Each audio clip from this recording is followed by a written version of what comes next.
ದಾವಣಗೆರೆ ಉತ್ತರ ನೋಡ್ರಿ, ದಾವಣಗೆರೆ ದಕ್ಷಿಣ ನೋಡ್ರಿ ಅಂತಂದು ಒಂದು ಕಣ್ಣಿಗೆ ಬೆಣ್ಣೆ ಒಂದು ಕಣ್ಣಿಗೆ ತುಪ್ಪ ಸುರಿದರೆ ಕಾಂಗ್ರೆಸ್ನ ಗುಲಾಮರು ಮುಸಲ್ಮಾನರು ಅನ್ನೋ ರೀತಿಯಲ್ಲಿ ಚರ್ಚೆಗಳಾಗುತ್ತೆ. 80,000 ಓಟ್ ಇದ್ರು ನಮಗೆ ಮುಸ್ಲಿಮ್ಸ್ ಕ್ಯಾಂಡಿಡೇಟಿಗೆ ಒಂದು ಇದು ಕೊಟ್ಟಿಲ್ಲ ಅಂತ ಎಲ್ಲೋ ಒಂದು ಕಡೆ ಒಂದು ನೋವು ಇರ್ತತಿ. ಮುಸ್ಲಿಂ ಕಮ್ಯುನಿಟಿಗೆ ಏನು ಕೊಟ್ಟಿಲ್ಲ ಅನ್ನೋದಕ್ಕೆ ನಮ್ಮೇನು ಸ್ಪೀಕರ್ ಯಾರಾಗಿದ್ದಾರೆ ಕರ್ನಾಟಕದಲ್ಲಿ? ಸ್ಪೀಕರ್ ಒಂದು ನಿಮಿಷ ಕಾಂಗ್ರೆಸ್ನಲ್ಲಿ ಎಷ್ಟು ಮುಸ್ಲಿಂ ಕ್ಯಾಂಡಿಡೇಟ್ಗಳು ಗೆದ್ದಿದ್ದಾರೆ? 10 ಜನ ಶಾಸಕರು 10%ಗೂ ಈಕ್ವಲ್ ಆಗೋದಿಲ್ಲ, ಇನ್ನೂ ಜಾಸ್ತಿ ಕೊಡಬೇಕಿತ್ತು ಕಾಂಗ್ರೆಸ್ ಅನ್ನೋದಿದೆ. ಇಲ್ಲ ಅದು ಆ ಥರ ಅಲ್ಲ, ಕೆಲವೊಂದು ಏರಿಯಾಗಳು ಆ ಥರನೇ ಇಲ್ಲ. ಜಮೀರ್ ಅಹಮದ್ ಬೆಲೆ ಇಲ್ಲ ಅಂತಲ್ಲ, ಅವ್ರಿಗೆ ಬೆಲೆ ಇದೆ. ಎಲ್ಲ ಸಿದ್ದರಾಮಯ್ಯ ಅವ್ರಿಗದು ಟಿಕೆಟ್ ಆಗ್ತಾ ಇರಲಿಲ್ಲ ಹೇಳ್ರಿ. ಕ್ಯಾಂಡಿಡೇಟ್ ಅಂದ್ರೆ ಅಲ್ಲಿ ಇಲ್ಲಿ ಒಂದು ಒಳ್ಳೆ ಅಭ್ಯರ್ಥಿ ಇನ್ನ ಇಲ್ಲ ಆಗಿಲ್ಲ, ಇಲ್ಲಿ ರೆಡಿ ಆದ್ಮೇಲೆ ನಾವೇ ತರ್ತೀವಿ. ಅಂದ್ರೆ ಮುಸಲ್ಮಾನರಲ್ಲಿ ಯಾರು ಸಮರ್ಥರಿಲ್ಲ ಅಂತೀರೇನ್ರಿ?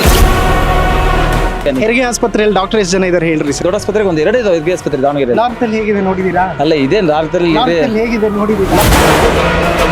ನಾನು ಕೇಳ್ತಿರೋದು ನಿಮ್ಮ ಸಮುದಾಯದವ್ರು MLA ಆಗೋದು ನಿಮ್ಗೆ ಇಷ್ಟ ಇದೆಯಾ ಇಲ್ವಾ ಅಂತ. ಸರ್, ಈ ಕಾರ್ಯಕ್ರಮದ ಪ್ರಾಯೋಜಕರು ವಿನಯ್ ಕುಮಾರ್ ತರೀಕೆರೆ, ಮಹಾಪ್ರಧಾನ ಕಾರ್ಯದರ್ಶಿ, ಬೆಂಗಳೂರು ಕೇಂದ್ರ ಲೋಕಸಭಾ ಕ್ಷೇತ್ರ, ಯುವ ಜನತಾ ದಳ. ಅಭಯಾನಲ್ಲಿ ಇವತ್ತಿನ ಗೋಲ್ಡ್ ಪ್ರೈಸ್ ಚೆಕ್ ಮಾಡಿದ್ಯಾ? ಇಲ್ಲ. ಅಭಯಾನಲ್ಲಿ ಗೋಲ್ಡ್ ಸೇಲ್ ಮಾಡು, ಗೋಲ್ಡ್ ಇಂಟ್ರೆಸ್ಟ್ ಸೇವ್ ಮಾಡು. 8861 600 600. ಸರ್, ಯಾಕೆ ಕಾಂಗ್ರೆಸ್? ಬೇಕಾಗಿರೋದೇ ಕಾಂಗ್ರೆಸ್. ಈ ಸತಿ ಏನೋ ಮುಸ್ಲಿಮರಿಗೆ ಟಿಕೆಟ್ ಕೊಟ್ಟಿಲ್ಲ ಅಂತ ಕೋಪ ಇದೆಯಂತೆ. ಅದು ನಮ್ಗೇನಿಲ್ಲ, ಯಾರೋ ಇದು ವಿರೋಧ ಇದ್ದೇ ಇರ್ತಾರೆ. ಓಕೆ ಸರ್, ಜನ ಸ್ವಲ್ಪ ಸಿಟ್ನಾಗ ಅದಾರ, ಇಲ್ಲ ಅಂತಲ್ಲ, ಅದೆಲ್ಲ ನಾವು ಸರಿ ಮಾಡ್ಕೊಂತೀವಿ. ಹೆಂಗ್ ಸರಿ ಮಾಡ್ತೀರಿ ಸರ್? ಮಾಡ್ಕೊಂತೀವಿ. ಓಕೆ, ಏನ್ ಅದಕ್ಕೆ ಟೆಕ್ನಿಕ್ ಏನ್ ಹೇಳಿ ಹೋಗ್ಲಿ. ಏನಿಲ್ಲ, ನಾವು ಕುತ್ಕೊಂಡು ನಾವು ತೀರ್ಮಾನ ತಗೊಂಡ್ತೀವಿ, ಒಳ್ಳೆ ತೀರ್ಮಾನ. ಓಕೆ, ಹೇಳಿ ಸರ್. ಸುಮಾರು ವರ್ಷದಿಂದ ನಮ್ಮ A.V. ರಹೀಮ್ ನಮ್ಮ ಮಾವರಿವರು A.V. ರಹೀಮ್ ಸಾಬ್ರು ಸುಮಾರು 20 ವರ್ಷದಿಂದ ಕಾಂಗ್ರೆಸ್ಸಿಗೆ ದುಡ್ಕಂತಾನೆ ಬಂದರೆ. ಈ ಸರಿ ಅವರು ಬಲ ಆನೆ ಬಲ ಇದ್ದಂಗೆ. ಅವರು ಇನ್ನೊಂದು ಇಂಪಾರ್ಟೆಂಟ್ ಅಂದ್ರೆ ಶಾಮ್ನೂರ್ ಫ್ಯಾಮಿಲಿಗೆ ಬಹಳ ಆತ್ಮೀಯರು. 4 ಬಾರಿ ಕಾರ್ಪೊರೇಟರ್ ಎಲೆಕ್ಷನ್ ಇವ್ರು ಗೆದ್ದಿದಾರಂತ ಲೆಕ್ಕ ಹಾಕಳ್ರಿ. ಇವ್ರ ಹತ್ರ 20,000 ರಿಂದ 25,000 ಓಟ್ಗಳು ಇವ್ರ ಹತ್ರ ಅದಾರೆ. ಆಯ್ತಾ, ನೀವು ನಿಂತ್ಕೊಂಡಿರೋ ರೋಡು CC ರೋಡು, ಫುಟ್ಪಾತ್ ಆಗಲಿ, ಇದು ಬಟ್ಟಿಲ್ ಹೋಟೆಲ್ಗೆ, ಇಡೀ ದಾವಣಗೆರೆಗೆ ದಕ್ಷಿಣ ಕ್ಷೇತ್ರದಲ್ಲಿ ಏನು ಈ CC ರೋಡ್ ನಡೆದತ್ತಲ್ಲ, ಈ ನಲ್ಲಿ ನಡೆಯುತ್ತೆ. ಆಮೇಲೆ ಕುಡಿಯೋಕ್ಕೆ ನೀರಿದ್ದಿಲ್ಲ, ಕಾಣ್ತಾ ಇದೆ ಮುಂದೆ ನೀರಿನ ಟ್ಯಾಂಕು. ಆ ನೀರಿನ ಟ್ಯಾಂಕು ಕೂಡ ಇವರು ನಲ್ಲಿ ಮುಗಿಸಿ ಅದ್ಭುತವಾದ ಜನರಿಗೆ ಒಂದು ಸವಲತ್ತುವನ್ನು ಮಾಡಿಕೊಟ್ಟು ಇವ್ರು ಕೆಲಸ ಮಾಡಿಕೊಟ್ಟಿದ್ದಾರೆ. ಆಮೇಲೆ ಬಹಳಷ್ಟು ಕೆಲಸ ಅವ್ರ ಗೆದ್ದಾಗಿ ಮೇಲೆ ಬರೋದು ಮಾಡಿ ಮೇಲೆ ಭಾಳ ಕೇಳೋ ಕೆಲಸ ಅದಾವೆ, ಉದ್ಘಾಟನೆಗಳು ಇದಾವೆ. ಸ್ಟೇಡಿಯಂ ಒಂದು 100 ಕೋಟಿ ಖರ್ಚು ಮಾಡಿ ಸ್ಟೇಡಿಯಂ ಅನ್ನ ನಿರ್ಮಿಸಿದ್ದಾರೆ. ಅದನ್ನ ಉದ್ಘಾಟನೆ ಮಾಡ್ಬೇಕಂದ್ರೆ ಶಾನೂರ್ ಶಿವಕುಮಾರ್ ಅವರು ಸಮರ್ಥರು ಗೆದ್ದೆ ಬಂದು ಆ ಉದ್ಘಾಟನೆ ಮಾಡ್ತಾರೆ. ಅಂದ್ರೆ ಇದನ್ನ ಹೇಗೆ ಟೀಕೆ ಮಾಡ್ತಾರೆ ಅಂತಂದ್ರೆ, ಕಾಂಗ್ರೆಸ್ನ ಗುಲಾಮರು ಮುಸಲ್ಮಾನರು ಅನ್ನೋ ರೀತಿಯಲ್ಲಿ ಚರ್ಚೆಗಳಾಗುತ್ತೆ. ಮುಸಲ್ಮಾನರು ಕಾಂಗ್ರೆಸ್ ಬಿಟ್ಟು ಬರಲ್ಲ, ಅವ್ರಿಗೆ ಪಾಪ ಅವ್ರಿಗೆ ಯೂಸ್ ಮಾಡ್ಕೊಂಡು ಬಿಟ್ಬಿಡ್ತಾರೆ ಅನ್ನೋ ರೀತಿಯಲ್ಲೂ ನಿಮ್ಮವರೇ ತುಂಬಾ ಜನ ಪೋಸ್ಟ್ ಹಾಕೊಂಡಿದ್ದಾರೆ. ನಮ್ಮವ್ರು ಯಾರು ಹೇಳಲ್ಲ ಸರ್. ಒಂದು ಸ್ವಲ್ಪ ನೋವು ಇದೆ ನಮಗೂ. ನಮ್ಮ 60-80,000 ಓಟ್ ಇದ್ರು ನಮಗೆ ಮುಸ್ಲಿಮ್ಸ್ ಕ್ಯಾಂಡಿಡೇಟಿಗೆ ಒಂದು ಇದು ಕೊಟ್ಟಿಲ್ಲ ಅಂತ ಎಲ್ಲೋ ಒಂದು ಕಡೆ ಒಂದು ನೋವು ಇರ್ತತಿ. ಮುಂದಿನ ದಿನಗಳಲ್ಲಿ 2028ರಲ್ಲಿ ಇದು ವಿಧಾನಸಭೆ ಚುನಾವಣೆ ಬರುತ್ತಲ್ಲ, ಅದು ನಮ್ಮ ಸಿದ್ದರಾಮಯ್ಯ ಕೂಡ, ಸುರ್ಜೇವಾಲಾ ಕೂಡ, ಮತ್ತೆ ನಮ್ಮ DK ಶಿವಕುಮಾರ್ ಕೂಡ ಹೇಳಿದ್ದಾರೆ, ಮುಂದಿನ ಸರಿ ನಿಮಗೆ ಮುಸ್ಲಿಮ್ಸ್ ಅಭ್ಯರ್ಥಿ ನಾವು ಘೋಷಣೆ ಮಾಡ್ತೀವಿ ಅಂತಂದು. ಈ ಸರಿ ಅವ್ರಿಗೆ ಬಿಟ್ಟು ಕೊಟ್ಟಿವಿ, ನಾವು ಪಕ್ಕ ಕಾಂಗ್ರೆಸ್ ಗೆಲ್ಲುತ್ತೆ ಅಂತ ನಮಗೆ 100% ಭರವಸೆ ಇದೆ, ಅನುಕಂಪ ಇದೆ. ಸರ್, ಈಗ ಮುಸ್ಲಿಂ ಕಮ್ಯುನಿಟಿಗೆ ಏನು ಕೊಟ್ಟಿಲ್ಲ ಅನ್ನೋದಕ್ಕೆ ನಮ್ಮೇನು ಸ್ಪೀಕರ್ ಯಾರಾಗಿದ್ದಾರೆ ಕರ್ನಾಟಕದಲ್ಲಿ? ಸ್ಪೀಕರ್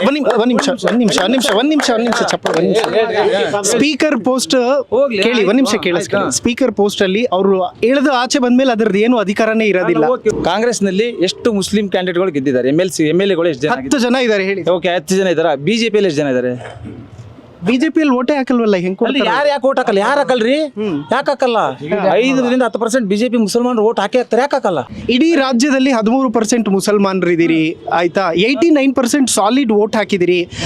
10 ಜನ ಶಾಸಕರು 10%ಗೂ ಈಕ್ವಲ್ ಆಗೋದಿಲ್ಲ, ಇನ್ನೂ ಜಾಸ್ತಿ ಕೊಡಬೇಕಿತ್ತು ಕಾಂಗ್ರೆಸ್ ಅನ್ನೋದಿದೆ.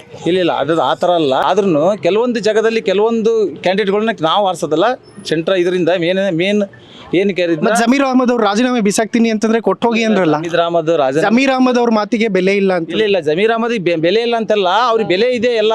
ಸಿದ್ದರಾಮಯ್ಯ ಅವ್ರಿಗದು ಟಿಕೆಟ್ ಆಗ್ತಾ ಇರ್ಲಿಲ್ಲ ಹೇಳ್ರಿ. ಎಲ್ಲಿ ಮುಸ್ಲಿಂ ಕ್ಯಾಂಡಿಡೇಟ್ ಟಿಕೆಟ್ ಆಗ್ತಾ ಕ್ಯಾಂಡಿಡೇಟ್ ಅಂದ್ರೆ ಅಲ್ಲಿ ಇಲ್ಲಿ ಒಂದು ಒಳ್ಳೆ ಅಭ್ಯರ್ಥಿ ಇನ್ನ ಇಲ್ಲ ಆಗಿಲ್ಲ, ಇಲ್ಲಿ ರೆಡಿ ಆದ್ಮೇಲೆ ನಾವೇ ತರ್ತೀವಿ. ಅಂದ್ರೆ ಮುಸಲ್ಮಾನರಲ್ಲಿ ಯಾರು ಸಮರ್ಥರಿಲ್ಲ ಅಂತೀರೇನ್ರಿ? ಇಲ್ಲ ಸಮರ್ಥ ಅಲ್ರಿ, ಎಲ್ಲರೂ ಅದರ ಸಮರ್ಥ ಮಾಡ್ಕೊಂಡು ಅದೇ ಒಂದು ಒಳ್ಳೆ ಅವ್ರು ಬೇಕಲ್ರಿ, ಅದಕ್ಕೆಲ್ಲ ಕೆಪಾಸಿಟಿ ಬೇಕು. 90ರಿಂದ 94 ನೀರ್ ತರಕ್ಕೆ ನಾವ್ ಎಲ್ಲಿ ಹೋಗಿದ್ವಿ ಹೇಳ್ರಿ? ಸೀದಾ ಬಾತಿಕೆರೆಗೆ ಹೋಗಿದ್ವಿ. ಅದೇ ಹೌದಾ, ಅಲ್ಲಿದ್ದ ನದಿ ನೀರಿನ ಎತ್ಕೊಂಡ್ಬಂದು ಸೀದಾ ಬಾತಿಕೆರೆದು ಒಂದು ಪ್ಲಾಂಟ್ ಮಾಡ್ಕೊಂಡು ಅಲ್ಲಿದ್ದ ನೀರ್ ತಂದ್ರು. ಹೌದ್ರಾ? ನೆಕ್ಸ್ಟ್ ಏನ್ ಗೊತ್ತಾ, ಆಮೇಲೆ ಮಂಡಕ್ಕಿ ಬಟ್ಟಿ ರೋಡ್ಗಳಿಗೆ ಲಾರಿಗಳೇ ಬರ್ತಿದ್ದಿಲ್ಲ ಇಲ್ಲಿ. ಎಷ್ಟು ಇದಿತ್ತಂದ್ರೆ ಒಂಥರ ಜನಗಳು ಬೇರೆ ಮಂಡಕ್ಕಿ ಬಟ್ಟೆ ಅಂದ್ರೆ ಹೋಗಕ್ಕೆ ರೆಡಿ ಇದ್ದಿಲ್ಲ, ಅದು ಪೂರ್ತಿ ರೆಡಿ ಮಾಡಿದ್ರೆ ಶಾಮನು ಶಿವಶಂಕರಪ್ಪ. ಹೆರಿಗೆ ಆಸ್ಪತ್ರೆಯಲ್ಲಿ ಡಾಕ್ಟರ್ ಎಷ್ಟು ಜನ ಇದಾರೆ ಹೇಳ್ರಿ? ಅಲ್ರಿ ಸರ್ ಐತಿ, ಹೆರಿಗೆ ಆಸ್ಪತ್ರೆ ಯಾಕಿಲ್ಲ? ಡಾಕ್ಟರ್ ಎಷ್ಟು ಜನ ಇದ್ದಾರೆ ಹೇಳ್ರಿ? ಈಗ ಎಲ್ಲದನ್ನು ಕಂಪೇರ್ ಮಾಡಕ್ಕಲ್ಲ ಸರ್. ಈಗ ಕೆಲವು ಸರ್ ಇದು ಬೇಸಿಕ್. ಈಗ ಪ್ರತಿಯೊಂದು ಐತೆ. ಈಗ ಹೆರಿಗೆ ಆಸ್ಪತ್ರೆ ದಾವಣಗೆರೆಯಲ್ಲಿ ಈಗ ಇಲ್ಲೊಂದು ಐತೆ, ಹೌದಾ? ಆಮೇಲೆ ನಾರ್ತ್ ಅಲ್ಲಿ ಈ ಕಡೆ ದೊಡ್ಡ ಆಸ್ಪತ್ರೆಗೆ ಒಂದು 2 ಇದಾವೆ ಹೆರಿಗೆ ಆಸ್ಪತ್ರೆ ದಾವಣಗೆರೆ. ನಾರ್ತ್ ಅಲ್ಲಿ ಹೇಗಿದೆ ನೋಡಿದೀರಾ? ಅಲ್ಲ ಇದೆ ನಾರ್ತ್ ಅಲ್ಲಿ ಹೇಗಿದೆ ನೋಡಿದೀರಾ? ನಾವು ಅದನ್ನೇ ಈಗ ನಾವು ಹೇಳಿದಿರಲ್ಲ. ಇಲ್ಲ ಇದು ಐತಿ ಇಲ್ಲೊಂದು ಈ ಡಿಫ್ರೆನ್ಶಿಯೇಟ್ ಇರಬಾರ್ದು ಅಂತ. ಡಿಫ್ರೆನ್ಸ್ ಏನಿಲ್ಲ ಅದ್ರಾಗೆ ಮಾಡ್ತಾರೆ. ನಾನೇನ್ ಸರ್ ಇವತ್ತು ಪ್ರೋಗ್ರಾಮ್ ಮಾಡ್ತೀನಿ ಹೋಗ್ತೀನಿ, ನಾಳೆ ಪಾಪ ಇರೋರು ನೀವೇ ಇಲ್ಲಿ ಅಲ್ವಾ? ಆಯ್ತು, ಇನ್ನೊಂದು ನೆಕ್ಸ್ಟ್ ಸತಿ ಐತಲ್ಲ ಅವ್ರಿಗೂ ಅವಕಾಶ ಕೊಟ್ಟು ನೋಡೋಣ, ಪ್ರಯತ್ನ ಪಡೋಣ. ನಮ್ಮಲ್ಲೂ ಸಮರ್ಥ ನಾಯಕರಿದ್ದಾರೆ ಅನ್ನೋದನ್ನ ಗುರುತಿಸಬೇಕು. ಅಲ್ಲ ಗುರುತಿಸೋಣ, ಅದನ್ನು ಸಮರ್ಥ ನಾಯಕರು ಒಬ್ಬರು ಐತಲ್ಲ, ನಾವು ಐತಲ್ಲ ರೆಡಿ ಮಾಡ್ಕೊಳ್ಳೋಣ. ಇನ್ಮೇಲೆ ಬಹಳಷ್ಟು ಕೆಲಸಗಳು ದಾವಣಗೆರೆಯಲ್ಲಿ ಆಗೋ ಇದಾವೆ. ನೀವು ಖಂಡಿತ ನಿಜ ಹೇಳ್ತಾ ಇದ್ರಿ. ದಾವಣಗೆರೆ ಉತ್ತರ ನೋಡ್ರಿ, ದಾವಣಗೆರೆ ದಕ್ಷಿಣ ನೋಡ್ರಿ ಅಂತಂದು ಒಂದ್ ಕಣ್ಣಿಗೆ ಬೆಣ್ಣೆ ಒಂದ್ ಕಣ್ಣಿಗೆ ತುಪ್ಪ ಸುಡ್ದರೆ, ಆದ್ರೂ ನಾವು ಅವ್ರಿಗೆ ಯಾವುದೇ ಕಾರಣ ಕೈ ಬಿಡ್ತಾ ಇಲ್ಲ. ನಮಗೆ ಭರೋಸೆ ಇದೆ ಮುಂದಿನ ದಿನಗಳಲ್ಲಿ ಅವ್ರು ಕೆಲಸ ಮಾಡಿ ಕೊಡ್ತಾರೆ ಅನ್ನೋದು. ಅವ್ರು ಗೆದ್ದು ಬಂದು ಕೆಲಸ ಮಾಡ್ತಾರೆ, ನಮಗೆ ತುಂಬಾ ಭರೋಸೆ ಇದೆ. ಅಂದ್ರೆ ಒಂದು ಒಳ್ಳೆಯ ಪಾರ್ಕ್ ಆಗ್ಬೇಕಿಲ್ಲಿ. ಅದಕ್ಕಿಂತ ಮುಂಚೆ ಒಂದು ಗೌರ್ಮೆಂಟ್ ಹಾಸ್ಪಿಟಲ್ ಆಗ್ಬೇಕು. ಹಾಸ್ಪಿಟಲ್ನಲ್ಲಿ ಪ್ರತಿಯೊಂದು ಸ್ಪೆಷಾಲಿಟಿ ಇದ್ದು ಒಂದು ಹಾಸ್ಪಿಟಲ್ ಆಗ್ಬೇಕು ಇಲ್ಲಿ. ಮೇನು ಒಂದು ಕಾಲೇಜು, ಒಂದು ಕುಡಿಯೋ ನೀರಿನ ವ್ಯವಸ್ಥೆ, ಒಂದು ಪಾರ್ಕ್, ವಾಕ್ ಮಾಡ್ಲಿಕ್ಕೆ ಶುಗರ್ ಪೇಷಂಟ್ಗಳು ಭಾಳ. ಕಾಲೇಜ್ ಇಲ್ಲ ಸರ್, ಕಾಲೇಜ್ ಆಗ್ಬೇಕು, ಸ್ಟೇಡಿಯಂ ಆಗ್ಬೇಕು, ನೀರಿನ ವ್ಯವಸ್ಥೆ ಇರಬೇಕು, ಪಾರ್ಕ್ ಆಗ್ಬೇಕು. ಈ ಮೂಲ ಸೌಕರ್ಯಗಳು ಜನಗಳಿಗೆ ಏನ್ ಬೇಕೋ ಅವೆಲ್ಲ ಆಗ್ಬೇಕು. ಆಗುತ್ತೆ. ಈ ಸಮರ್ಥ ಶಾಮನೂರ್ ಗೆದ್ದು ಬಂದ್ರೆ ನಮ್ಮ ಕೆಲಸ ಆಗುತ್ತೆ ಅಂತ ನಮಗೆ ಖಂಡಿತ. ನನಗೆ ಬಹಳ ಬೇಜಾರಾಗೋದು ಅಂತಂದ್ರೆ ನಾವು 2026ರಲ್ಲಿ ಇದ್ದೀವಿ. ಇವತ್ತು ನೀರಿಗೆ ಹೋರಾಟ, ಮನೆಗೆ ಹೋರಾಟ, ಅಲ್ಲೆಲ್ಲೋ ಇದಕ್ಕೆ ಹೋರಾಟ, ಸ್ಕೂಲಿಗೆ ಹೋರಾಟ, ಇದೆಲ್ಲ ಬಿಟ್ಟು ಮುಂದೆ ಬರಬೇಕು ಸರಿ. ಎನಿವೇಸ್ ಬೇರೆ ಯಾರು ಮಾತಾಡ್ತೀರಿ ಹೇಳ್ರಿ? ಕಾಂಗ್ರೆಸ್ ಬರೋದು ಸರ್. ಕಾಂಗ್ರೆಸ್ ಬರೋದು.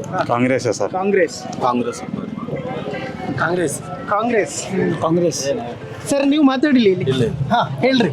ಕಾಂಗ್ರೆಸ್ ಬರುತ್ತೆ. ಯಾವ್ದಕ್ ಬರುತ್ತ್ರಿ ಕಾಂಗ್ರೆಸ್? ಕಾಂಗ್ರೆಸ್ ಒಳ್ಳೇದು ಮಾಡ್ಯಾರ, ಕಾಂಗ್ರೆಸ್ ಬಂದೇ ಬಿಡುತ್ತೆ. ಏನ್ ಒಳ್ಳೇದು ಮಾಡ್ಯಾರ? ಏನ್ ರೋಡ್ ಇವೆಲ್ಲ ಈಗ ಹೇಳಿದ್ರಲ್ಲ, ಅದೇ ಎಲ್ಲ ಆಗಿರೋದೇ ಕರೆಕ್ಟ್, ಅದು ನಿಜ. ಅದು ಓಕೆ. ನಿಮ್ಮವ್ರು MLA ಆಗೋದು ನಿಮ್ಗೆ ಇಷ್ಟನೇ ಇಲ್ವಾ ಅಂತ? ಯಾಕೆ ಇಷ್ಟ ಇಲ್ಲ ರೀ? ಆಗ್ಬೇಕು, ಇಷ್ಟ ಐತೆ. ಒಂದ್ ಚಾನ್ಸ್ ನೋಡ್ತಿದೀವಲ್ಲ, ಅದು ಕೊಟ್ಟು ನೋಡೋಣ, ನೆಕ್ಸ್ಟ್ ಕೊಟ್ಟೆ ಕೊಡ್ತಾರ ಅವ್ರು. ಅಲ್ಲ ನಾನು ಕೇಳ್ತಿರೋದು ನಿಮ್ಮ ಸಮುದಾಯದವ್ರು MLA ಆಗೋದು ನಿಮ್ಗೆ ಇಷ್ಟ ಇದೆಯಾ ಇಲ್ವಾ ಅಂತ. ಸರ್ ಇಷ್ಟ ಐತಿ ಸರ್, ಐತಿ. ಕಾಂಗ್ರೆಸ್ ಬಿಟ್ಟು ಎಲ್ಲ ಯಾರು ಹೋಗಲ್ಲ ಇಲ್ಲಿ. ಓಕೆ ಸರ್, ಒಳ್ಳೇದಾಗ್ಲಿ. ಪಾಪ ಜನಕ್ಕೆ ಆದಷ್ಟು ನಿಮ್ಮ ಕಡೆಯಿಂದ ಹೆಲ್ಪ್ ಮಾಡಿ.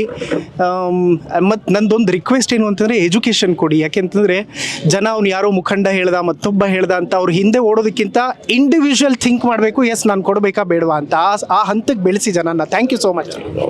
ಆಗಲಿ, ಒಳ್ಳೆ ಕೆಲಸ ಆಗಿದೆ, ಒಳ್ಳೆ ಕಾಲೇಜ್ ಮಾಡೋಣ. Thank you sir. ಓಕೆ, ನೋಡಿದ್ರಲ್ಲ ವೀಕ್ಷಕರೇ, ಇದಿಷ್ಟು ದಾವಣಗೆರೆ ದಕ್ಷಿಣ ವಿಧಾನಸಭಾ ಕ್ಷೇತ್ರದ ಮುಸಲ್ಮಾನರ ಅಭಿಪ್ರಾಯ ಏನಿದೆ, ಹೇಗಿದೆ ಅನ್ನುವಂಥದ್ದು. ಕೆಲವರು ವಿರೋಧ ಮಾಡ್ತಾರೆ, ಕೆಲವರು ಇಲ್ಲ ನಾವು ಸಪೋರ್ಟ್ ಮಾಡ್ತೀವಿ ಅನ್ನುವಂಥದ್ದನ್ನು ಹೇಳ್ತಾರೆ. ಅದೇನೇ ಇರಲಿ, ಪರ ವಿರೋಧಗಳು ಇದ್ದಿದ್ದೆ. ಬಟ್ ಅದು ರಿಸಲ್ಟಲ್ಲಿ ಗೊತ್ತಾಗುತ್ತೆ ಯಾರು ಗೆಲ್ತಾರೆ, ಯಾರು ಸೋಲ್ತಾರೆ ಅನ್ನುವಂಥದ್ದಕ್ಕೆ ಜನಾಭಿಮತ ಎಕ್ಸ್ಕ್ಲೂಸಿವ್ಲಿ ಇಂಪ್ಯಾಕ್ಟ್ ಆಗುತ್ತೆ. ನೋಡ್ತಾ ಇರಿ ಹೆಲೋ ಹಿಂದೂ. ನಾನು ಸೈಯದ್ ಹಿದಾಯತ್, ಸೈನಿಂಗ್ ಆಫ್ ದಾವಣಗೆರೆಯಿಂದ.